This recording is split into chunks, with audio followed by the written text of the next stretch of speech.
बच्चों, आज की पाठशाला में हम कक्षा 8वीं विषय हिंदी विषय में बच्चों आज हमारी पहली इकाई का पहला पाठ है जो कि एक कविता है, हे मातृभूमि। इसके कवि हैं राम प्रसाद बिस्मिल्लाह जी। तो चलो बच्चों, पहले हम उनके बारे में थोड़ी जानकारी पढ़ लेते हैं। परिचय। जन्म 1897, शाहजहांपुर उत्तर प्रदेश। मृत्यु 1927, गोरखपुर उत्तर प्रदेश। परिचय। राम प्रसाद बिस्मिल्लाह भारत के महान स्वतंत्रता सेनानी ही नहीं बल्कि उच्च कोटि के कवि, अनुवादक, बहुभाषाविद व साहित्यकार भी थे। आपने देश की आजादी के लिए अपने प्राणों की आहुति दे दी। सरफरोशी की तमन्ना आपकी प्रसिद्ध रचना है। बिस्मिल्लाह उपनाम के अतिरिक्त आप राम और अज्ञात के नाम से भी लेख व कविताएं लिखते हैं। प्रमुख कृतियां मन की लहर, आत्मकथा आदि। पद्य संबंधी। प्रस्तुत कविता में क्रांतिकारी एवं स्वतंत्रता सेनानी कवि राम प्रसाद बिस्मिल्लाह जी ने मातृभूमि के प्रति अपने प्रेम एवं भक्ति भाव को व्यक्त किया है। यहाँ आपने मातृभूमि की सेवा करने और देश हित में निछावर हो जाने की लालसा व्यक्त की है। अब बच्चों, सबसे पहले हम कविता पढ़ेंगे, फिर उसका हम अर्थ देखेंगे। हे मातृभूमि तेरे चरणों में शीस नवाऊं, मैं भक्ति भेंट अपनी तेरे चरण में लाऊं। माथे पर तू हो चंदन, छाती पे तू हो माला, जिह्वा पे गीत तू हो मेरा, तेरा ही नाम गाऊं। जिससे सपूत उपजे श्री राम कृष्ण जैसे, उस धूल को मैं तेरी निज शीस पे चढ़ाऊं। माई समुद्र जिसकी पतरज को नित्य धोकर, करता प्रणाम तुझको मैं वे चरण दबाऊं। सेवा में तेरी माता मैं भेद भाव तज कर, वह पुण्य नाम तेरा प्रतिदिन सुनो सुनाऊं। तेरे ही काम आऊं, तेरा ही मंत्र गाऊं। मन और देह तुम पर बलिदान मैं जाऊं। तेरे ही काम आऊं, तेरा ही मंत्र गाऊं। मन और देह तुम पर बलिदान मैं जाऊं। हे मातृभूमि तेरे चरणों में शीस नवाऊं, मैं भक्ति भेंट अपनी तेरी शरण में लाऊं, तेरी शरण में लाऊं। बहुत सुंदर कविता है बच्चों। हमने कविता का वाचन कर लिया है। अब हम एक एक पंक्ति का अर्थ देखेंगे। हे मातृभूमि तेरे चरणों में शीस नवाऊं, मैं भक्ति भेंट अपनी तेरी शरण में लाऊं। बच्चों, प्रस्तुत पंक्ति में बिस्मिल्लाह जी कहते हैं कि हे मातृभूमि, मैं तेरे चरणों में अपना सिर झुकाता हूँ। मैं अपनी भक्ति रूपी भेंट लेकर तेरी शरण में आना चाहता हूँ। कवि कह रहे हैं कि हे मातृभूमि, मैं तेरे चरणों में अपना सिर झुकाता हूँ और अपनी भक्ति रूपी भेंट लेकर मैं तेरे चरणों में आना चाहता हूँ। अगली पंक्ति देखिए।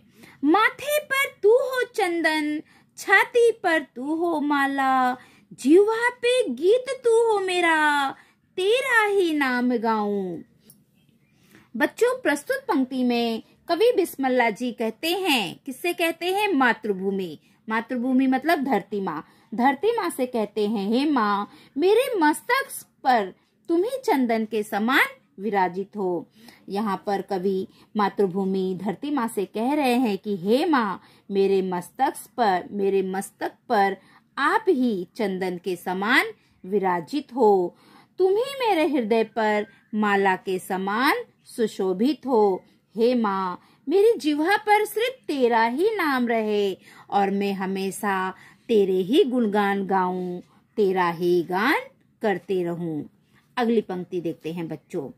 जिससे सपूत उपजे श्री राम कृष्ण जैसे, उस धूल को मैं तेरी निज शीश पे चढ़ाऊं। इस पंक्ति में कवि कहते हैं, इसी भूमि ने श्री राम और कृष्ण जैसे सुपुत्रों को जन्म दिया है। ऐसी मातृभूमि की रज को मैं नित्य अपने शीश पर चढ़ाना चाहता हूँ। यहाँ पर कवि बिस्मिल्लाह जी क्या कह रहे हैं मातृभूमि से कि माँ, इसी भूमि पर, इस धरती पर राम और कृष्ण जैसे सपूत ने जन्म लिया है। धरती माँ ने राम और कृष्ण जैसे सपूत को जन्म दिया है। ऐसी मातृभूमि की रज को मैं नित्य हमेशा अपने शीश पर चढ़ाना चाहता हूँ। अगली पंक्ति देखो।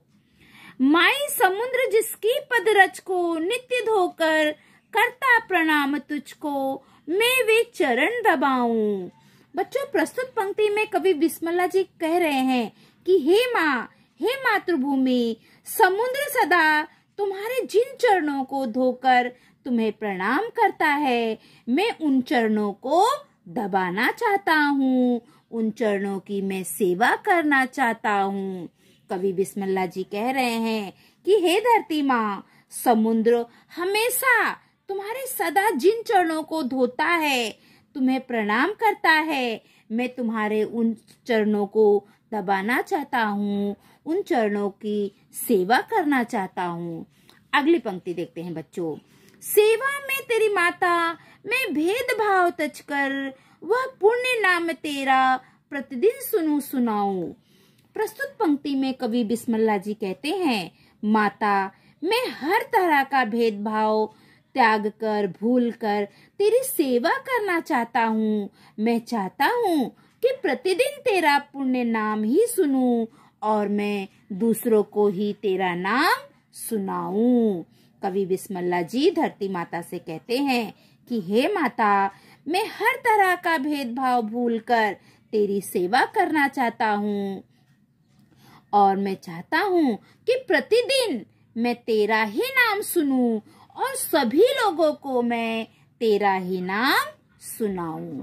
अगली पंक्ति देखो। तेरे ही काम आऊं, तेरा ही मंत्र गाऊं, मन और देह तुम पर बलिदान में जाऊं।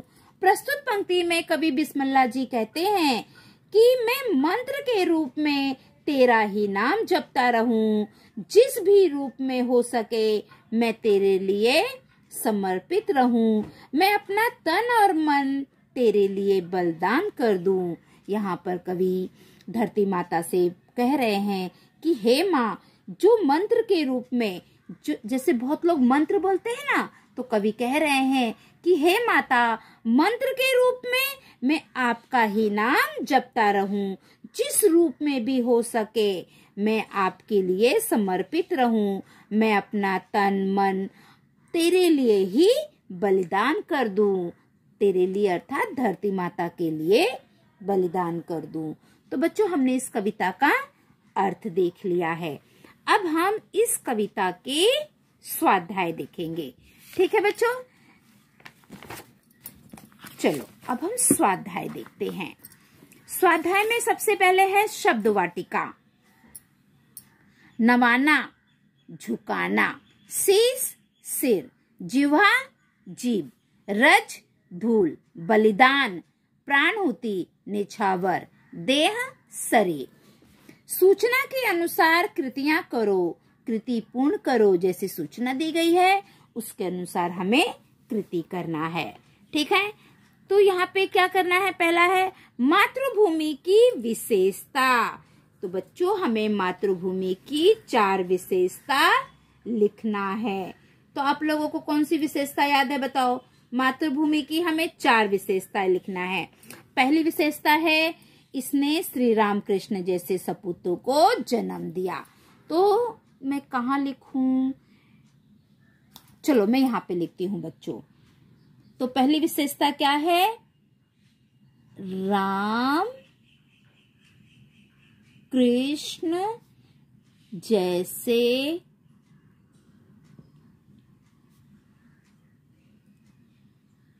सपूतों को जन्म दिया।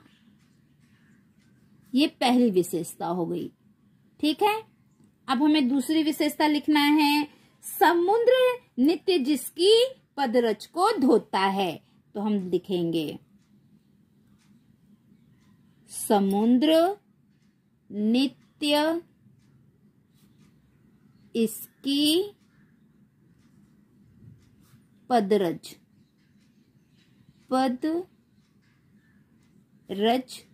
को धोता है।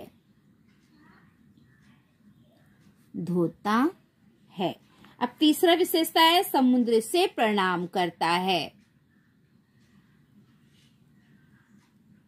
समुद्र इसे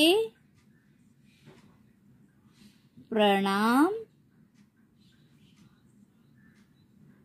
करता है। चौथी विशेषता है मातृभूमि का पुण्य नाम है। मातृभूमि का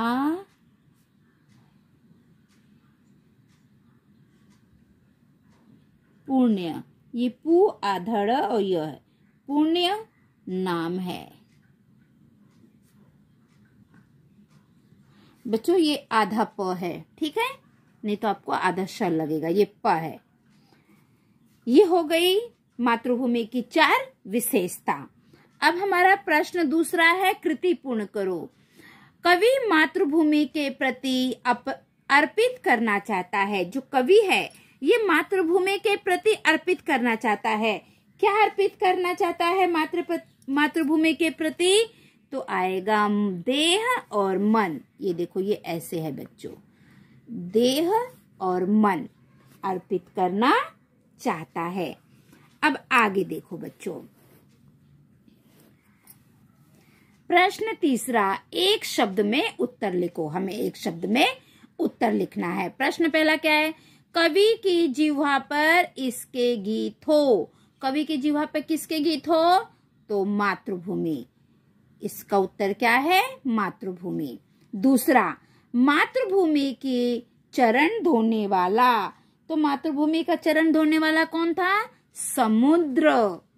तो दूसरे में क्या आएगा? समुद्र।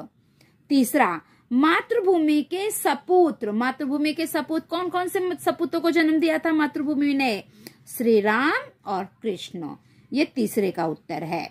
चौथा, प्रतिदिन सुनाने योग्य नाम। तो कौन सा नाम है? मातृभूमि का नाम है। ठीक है, तो इसका उत्तर आएगा मातृभूमि। पांचवा, मातृभूमि के चरणों में इसे नवाना है। शीश नवाना है। इसका उत्तर आएगा शीश। तो बच्चों ये पांचों प्रश्न के उत्तर मैंने आपको बता दिया है। अब हमारा प्रश्न चौथा, कविता की पंक्तियां पूर्ण करो। सेवा में तेरी और बलिदान में जाऊं। तो चलो हम देखते हैं। सेवा में तेरी, ये देखो ये है पंक्तियां, और कहाँ तक है? यहाँ तक है। बलिदान में जाऊं, यहां से।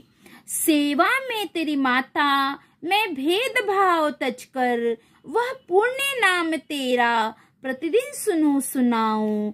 तेरे ही काम आऊं, तेरा ही मंत्र गाऊं, मन और देह तुम पर बलिदान में जाऊं। बच्चों यहाँ से लेकर यहाँ तक आपको जो पंक्तियां हैं वो पूरी करना है। ठीक है, चलो आगे देखते हैं। अगला प्रश्न क्या है? भाषा बिंदु, निम्न विराम चिन्हों के नाम लिखकर उनका वाक्य में प्रयोग करो। यहाँ पे कुछ विराम चिन्ह दिए गए हैं, हमें उनका नाम लिखना है और वाक्य में प्रयोग करना है। ठीक है बच्चों, तो ये देखो, ये पहला है। ये क्या है? पूर्ण विराम। वाक्य, राजा ने राजकुमारी को गले लगा लिया। दूसरा ये क्या है? अर्धविराम वाक्य। शालू बच्ची थी पर मुझे उससे चिढ़ हो गई थी। तीसरा ये क्या है? प्रश्नसूचक चिन्ह वाक्य। मनुष्य किस ओर बढ़ रहा है? चौथा ये क्या है? योजक वाक्य। दिन भर बड़ी दौड़ धूप रही। पांचवा ये क्या है? विस्मय सूचक चिन्ह वाक्य। हे मातृभूमि, तेरे चरणों में शीश नवाऊं। छठा एक हरा उदाहरण चिन्ह वाक्य। राजकुमार जी ने कबीर का रहस्यवाद लिखा। सातवां दोहरा उदाहरण चिन्ह वाक्य। राजा ने पूछा, तुमने क्या किया दोनों का? आठवां निर्देशक चिन्ह वाक्य। सच ही कहा गया है, बुरे काम का बुरा नतीजा। तो बच्चों ये भी मैंने आपको करवा दिया। चलो अगला देखते हैं। उपयोजित लेखन। शब्दों के आधार पर कहानी लिखो। यहाँ पे कुछ शब्द दिए गए हैं, उसके आधार पर हमें कहानी लिखना है। शब्द क्या है? ग्रंथालय, स्वप्न, पहेली, कांच। ये 4 शब्द दिए गए हैं और इसके आधार पर हमें कहानी लिखना है। तो ठीक है बच्चों, आप ये कहानी, चलो मैं आपको ये भी बता देती हूँ कहानी लिखकर। तो ये देखिए बच्चों, नेहा एक छोटे से गांव में रहती थी। उसे पढ़ने का बहुत शौक था, पर गांव में 8वीं कक्षा के बाद कोई स्कूल ही नहीं था। उसके माता पिता ने नेहा का शौक देखते हुए उसे आगे पढ़ने के लिए पास के कस्बे में भेजा। नया स्कूल नेहा को बहुत अच्छा लगा, विशेष रूप से वहाँ का ग्रंथालय। वहाँ हर विषय की ढेरों पुस्तकें थी। कांच की बड़ी बड़ी अलमारियां में सजी पुस्तकें मानो नेहा को अपनी ओर बुलाती। जब भी अवसर मिलता वह पुस्तकालय के अध्यक्ष की अनुमति लेकर पुस्तक पढ़ने बैठ जाती। पुस्तकें पढ़ने की लगन के कारण उसने काफी ज्ञान अर्जित कर लिया था। वह अपनी कक्षा में प्रथम स्थान पर रहती थी। धीरे धीरे नेहा स्कूली पढ़ाई पूरी करके महाविद्यालय में पहुंची। अब नेहा का एक ही स्वप्न था, अपने गांव के स्कूल में आगे की कक्षाएं बढ़वाना। वह हमेशा इसी दिशा में सोचती रहती। जागती आंखों द्वारा देखा गया उसका यह स्वप्न मानो एक पहेली था। कैसे वह अपना यह स्वप्न पूरा कर पाएगी? पर कहते हैं ना, जहाँ चाह होती है वहाँ राह भी निकल आती है। नेहा अपने गांव के सरपंच से मिली और उसने उन्हें इस दिशा में सोचने को विवश किया। दूसरी ओर उसने अपने महाविद्यालय की प्राचार्य से भी इस विषय में चर्चा की। नेहा के प्रयास रंग लाए। प्राचार्य जी के प्रभाव से शिक्षा अधिकारी नेहा के गांव में आए और अनेक लोगों से मिले। शीघ्र ही गांव के स्कूल को 10वीं तक की कक्षाओं की अनुमति मिल गई। ठीक है बच्चों, अब हमारा अगला क्या है? मैंने समझा। आपने इस पाठ से क्या समझा? आपको इस पाठ में क्या समझ में आया है वो हमें लिखना है। तो इस पाठ के द्वारा हमें ये सीख मिलती है कि हमें अपनी जन्मभूमि के प्रति भक्ति भाव और प्रेम व्यक्त करना चाहिए। ठीक है बच्चों, तो जो हमारी आज की पाठशाला है वो यहीं पे समाप्त होती है। वीडियो अगर अच्छा लगता है तो प्लीज़ लाइक सब्सक्राइब जरूर करिए। Bye bye. Thank you for watching.